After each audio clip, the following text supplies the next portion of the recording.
Hello नमस्कार आदाब सत श्री अकाल और अस्सलाम वालेकुम। मैं हूं मोहम्मद अहमद काज़मी, लेकर आया हूं आपका पसंदीदा कार्यक्रम नज़र दुनिया पर। इराक़ में मुक़्तदा सदर के सियासत से अलग होने के ऐलान के बाद उनके सपोर्टर्स के ज़रिए बगदाद में ग्रीन जोन में प्रेसिडेंट हाउस पर हुए हमले और सिक्योरिटी फोर्सेस के साथ उनके टकराव के नतीजे में 30 लोगों के मारे जाने के बाद अब मुक़्तदा सदर ने अपने सपोर्टर्स को ग्रीन जोन से बाहर निकलने के लिए कहा है। खबर लिखे जाने तक सदर के सपोर्टर्स के ग्रीन जोन से पूरी तरह से निकलने की खबर कंफर्म नहीं हो सकी थी, लेकिन ऐसे कुछ वीडियो आए हैं कि वहां से लोग बाहर निकलना शुरू हो गए हैं। आज दोपहर बाद मुक़्तदा सदर ने अपने फॉलोअर्स से 1 घंटे के अंदर ग्रीन जोन छोड़ने के लिए कहा। इसके बाद हालात बेहतर होने के साथ ही बगदाद में कर्फ्यू हटाने का फैसला लिया गया। मुक़्तदा सदर के ऐलान से पहले ईरान के प्रेसिडेंट इब्राहिम रईसी और इराक के प्राइम मिनिस्टर मुस्तफा अल काज़मी के बीच टेलीफोन पर बात हुई और पॉपुलर मोबिलाइजेशन फोर्स, जिसे हश्द-अल शाबी कहा जाता है, ने मुल्क के अंदर टकराव को बातचीत के जरिए हल करने के लिए अपील की। मुक़्तदा सदर की तरफ से अपने सपोर्टर्स को ग्रीन जोन से हटने की अपील को प्राइम मिनिस्टर मुस्तफा अल काज़मी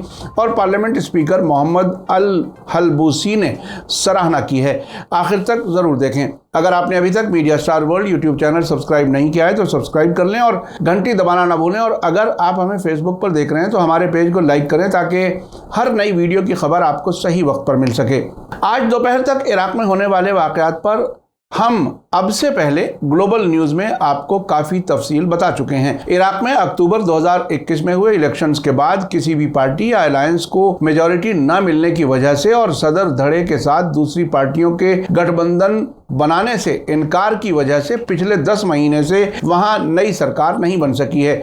इसी साल जून में मुक़्तदा सदर के अलायंस के 73 मेंबर पार्लियामेंट के इस्तीफे के बाद जुलाई में मोहम्मद शिया अल सूडानी का नाम प्राइम मिनिस्टर के ओहदे के लिए पेश किए जाने के बाद मुक़्तदा सदर के सपोर्टर्स ने पार्लियामेंट में धावा बोल दिया था। अब आयतुल्लाह काज़िम हायरी के जरिए मर्जा तक़लीद के ओहदे से अलग होने और अपने सपोर्टर्स को ईरान के सुप्रीम लीडर आयतुल्लाह खामेनेई को फॉलो करने की हिदायत के साथ ही मुक़्तदा सदर की नुक्ताचीनी की, जिसके बाद उन्होंने सियासत से अलग होने का ऐलान कर दिया।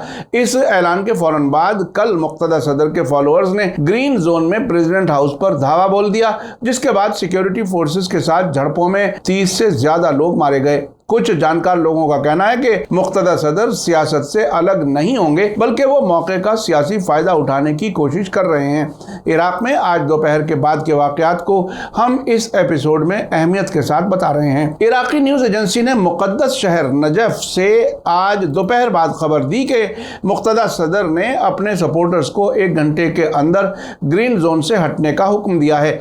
बगदाद के ग्रीन जोन में इराक की parliament, president house, prime minister office और गैर मुल्की एम्बेसियां और मिशंस मौजूद हैं। खबर के मुताबिक मुक़्तदा सदर ने मुक़द्दस नजफ सूबे में अल हनाना ज़िले में एक प्रेस कॉन्फ्रेंस करके कहा कि मैं सदर मूवमेंट के प्रोटेस्टर्स से 1 घंटे के अंदर पार्लियामेंट से हटने की अपील करता हूं। इराक में जो कुछ हो रहा है उससे मैं बहुत दुखी हूं और मैं इराकी लोगों से माफ़ी मांगता हूं। जो हो रहा है उससे सिर्फ इराकी मुतासिर हैं, क्योंकि मादर वतन अब करप्शन और वायलेंस की कैदी बन चुकी है और हमें उम्मीद है कि हथियारों का इस्तेमाल किए बिना पुरअमन प्रोटेस्ट होगा, क्योंकि वायलेंस से मूवमेंट पर बुरा असर पड़ रहा है। ये रेवोल्यूशन नहीं है और मैं अब सदर मूवमेंट की नुक्ताचीनी कर रहा हूं। उन्होंने आगे कहा कि मैं सिक्योरिटी फोर्सेस और पॉपुलर मोबिलाइजेशन फोर्सेस यानी हश्द-अल शाबी और फौज के कमांडर इन चीफ का शुक्रिया अदा करता हूं जो न्यूट्रल रहे। उन्होंने कहा कि इराकी खून का बहाना हराम है। मुक़्तदा सदर के ऐलान को प्राइम मिनिस्टर मुस्तफा अल काज़मी और पार्लियामेंट स्पीकर मोहम्मद अल हलबूसी की तरफ से सराहा गया है। प्राइम मिनिस्टर मुस्तफा अल काज़मी ने अपने ट्वीट में लिखा है कि सैयद मुक़्तदा अल सदर की वायलेंस को रोकने की अपील इराकी लोगों का खून खराबा रोकने को अहमियत देने और वतन से मोहब्बत की बेहतरीन मिसाल है। उन्होंने कहा कि अल सदर ने अपनी तकरीर में इराक की सलाहियतों की हिफाजत करने, सियासी और सिक्योरिटी की खराब हालत को कंट्रोल करने और क्राइसिस को हल करने के लिए एक फौरन और यूजफुल बातचीत शुरू करने के लिए मॉरल और नेशनल जिम्मेदारी की झलक रही है। इराकी न्यूज़ एजेंसी की एक और रिपोर्ट के मुताबिक पार्लियामेंट के स्पीकर मोहम्मद अल हलबूसी ने जोर देकर कहा है कि मुक़्तदा अल सदर की पोजीशन इराक जितनी बड़ी है। अल हलबूसी ने अपने ट्वीट में कहा है कि शुक्रिया जनाब मुक़्तदा अल सदर, आपकी पोजीशन इराक जितनी बड़ी है जिसके आप हकदार हैं। बगदाद से इराकी न्यूज़ एजेंसी ने एक और रिपोर्ट में कहा है कि जॉइंट ऑपरेशंस कमांड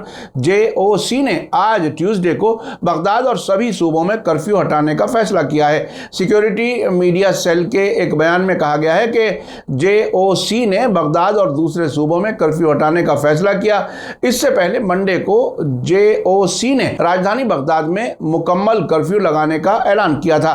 उधर हशद शाबी के सरबराह फाले अल फैयाज ने लेबनान के अलमयादीन टीवी चैनल से बात करते हुए कहा है कि वो इराक में जारी टकराव के सियासी हल को सपोर्ट करते हैं। हशद शाबी को, जिसे पॉपुलर मोबिलाइजेशन यूनिट्स यानी PMU भी कहा जाता है, उसके प्रेसिडेंट ने कहा कि वो इराक के क्राइसिस के सियासी हल को सपोर्ट करते हैं।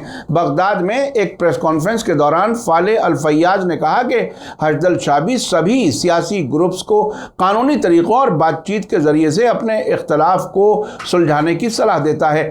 अल फैयाज ने कहा कि हशद शाबी इराकी नेशन से वादा करता है कि वो कानूनी इंस्टीट्यूशंस के ज़रिए से सियासी प्रोसेस को बनाए रखेगा और मुल्क में डेमोक्रेटिक इंस्टीट्यूशंस की हिफाजत की ज़रूरत पर जोर देता रहेगा। उन्होंने कहा कि इराक में सभी सियासी ग्रुप्स और पार्टीज़ को कॉन्स्टिट्यूशन पर अमल करना चाहिए और इलेक्शन के नतीजों को कबूल करना चाहिए।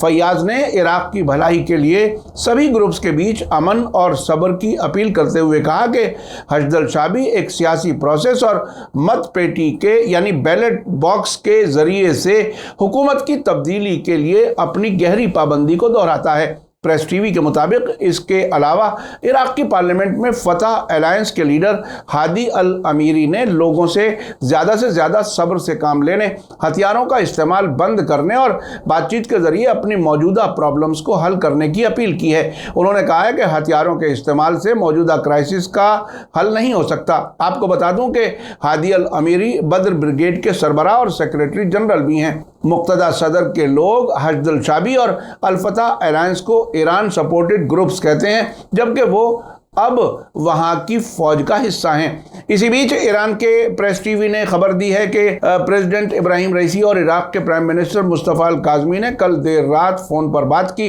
इसके दौरान इब्राहिम रईसी ने कहा कि इराकी ग्रुप्स को बातचीत के जरिए प्रॉब्लम्स का हल निकालना चाहिए। उन्होंने इराक में अवामी इत्तेहाद की हिफाजत करने की ज़रूरत पर जोर दिया।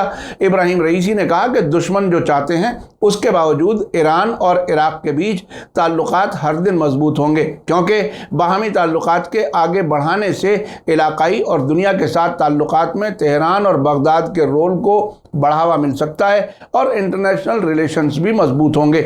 आपको बता दूं कि 28 जुलाई को मुक्तदा सदर के सपोर्टर्स ने ग्रीन जोन में पार्लियामेंट की इमारत पर धावा बोल दिया था। प्रोटेस्ट करने वाली भीड़ ईरान सपोर्ट वाले ग्रुप्स के जरिए अगले प्राइम मिनिस्टर के तौर पर मोहम्मद अल सूडानी के नॉमिनेशन की मुखालिफत कर रहे थे। अक्टूबर में हुए पार्लियामेंट इलेक्शन में 329 सीटों वाली पार्लियामेंट में मुक्तदा सदर के सियासी अलायंस को सबसे ज़्यादा 73 सीटें मिली थी, लेकिन दूसरी पार्टियों के साथ बातचीत नाकाम होने की वजह से सरकार नहीं बन सकी। मुक्तदा सदर और उनके सपोर्टर्स शिया हैं, लेकिन वे ईरान के साथ मजबूत ताल्लुकात वाले दूसरे शिया ग्रुप्स की मुखालिफत करते हैं। जुलाई में मुक्तदा सदर ने अपने 73 मेंबर्स से पार्लियामेंट से इस्तीफा दिला दिया था, जिसके बाद नए मेंबर्स के हलफ लेने का रास्ता साफ हो गया, जिसके नतीजे में ईरान के सपोर्ट वाले सियासी अलायंस के मेंबर्स की तादाद बढ़ गई। इराक के कॉन्स्टिट्यूशन के मुताबिक अगर कोई MP इस्तीफा देता है तो दोबारा इलेक्शन कराए जाने के बजाय उस कॉन्स्टिट्यूएंसी के दूसरे नंबर पर वोट हासिल करने वाले उम्मीदवार को पार्लियामेंट का मेंबर मान लिया जाता है। पार्लियामेंट में ईरानी सपोर्ट वाले ग्रुप्स की बढ़ती ताकत से उनकी पसंद का प्राइम मिनिस्टर बनने का रास्ता साफ हो गया। इससे पहले 2016 में मुक्तदा सदर के सपोर्टर्स ने प्राइम मिनिस्टर हैदर अल अबादी से सियासी सुधारों की मांग करते हुए पार्लियामेंट पर धावा बोल दिया था। इराक की पार्लियामेंट प्राइम मिनिस्टर के बारे में फैसला लेने से पहले प्रेसिडेंट का इलेक्शन करती है। आपको बता दूं कि प्राइम मिनिस्टर मुस्तफ़ा अल काज़मी की 2020 में सरकार बनने के बाद इराक में इलेक्शंस के कानून में तब्दीली लाई गई थी और सूबों में इलेक्शन कॉन्स्टिट्यूएंसी के बजाय बजाय जिला सतह पर इलेक्शन के इलाकों की हदूद तय की गई थी ताकि बड़ी सियासी पार्टियों के सियासी असर को कम किया जा सके और खास तौर पर सरकार बनाने में आजाद उम्मीदवारों के रोल को अहमियत दी जा सके। इस तरह से शिया मजहबी रहनुमा मुक्तदा सदर, अमेरिका और इजराइल के एजेंट समझे जाने वाले कुर्द लीडर मसूद बारज़ानी और पार्लियामेंट स्पीकर और सुन्नी लीडर मोहम्मद अल हलबूसी के तिकोने अलायंस ने आजाद उम्मीदवारों से अपनी सीटों की कमी को पूरा करने की पॉलिसी तैयार की ताकि कुल 329 सीटों में से 165 सीटों का आंकड़ा हासिल करके अपनी सरकार बनाई जा सके। लेकिन इलेक्शन में मुक्तदा सदर के सियासी अलायंस को सिर्फ 73 सीटें ही हासिल हो सकी। सियासी जानकारों का मानना है कि अगर ये सियासी अलायंस पार्लियामेंट में मेजॉरिटी हासिल कर लेता तो प्राइम मिनिस्टर ओहदे के लिए उसके उम्मीदवार मुस्तफ़ा अल काज़मी ही होते। यही वजह है कि अब प्राइम मिनिस्टर मुस्तफ़ा अल काज़मी और स्पीकर मोहम्मद अल हलबूसी मुक्तदा सदर की तारीफ कर रहे हैं। मीडिया स्टार वर्ल्ड लगातार नज़र बनाए हुए है, जैसे जैसे हालात होंगे हम आपको अपडेट करने की कोशिश करते रहेंगे। इसी के साथ मुझे दीजिए इजाज़त। आज का एपिसोड कैसा लगा कमेंट्स में ज़रूर लिखें। थैंक यू, धन्यवाद, शुक्रिया। जय भारत, जय हिंद। मीडिया स्टार वर्ल्ड के और वीडियो देखने के लिए हमारे चैनल को सब्सक्राइब करें और सीधे नोटिफिकेशन पाने के लिए बेल आइकन दबाएं। और अगर हमारी खबर सच्ची और अच्छी लगे तो अपने व्हाट्सएप, इंस्टाग्राम, फेसबुक और ट्विटर अकाउंट पर ज़रूर शेयर करें।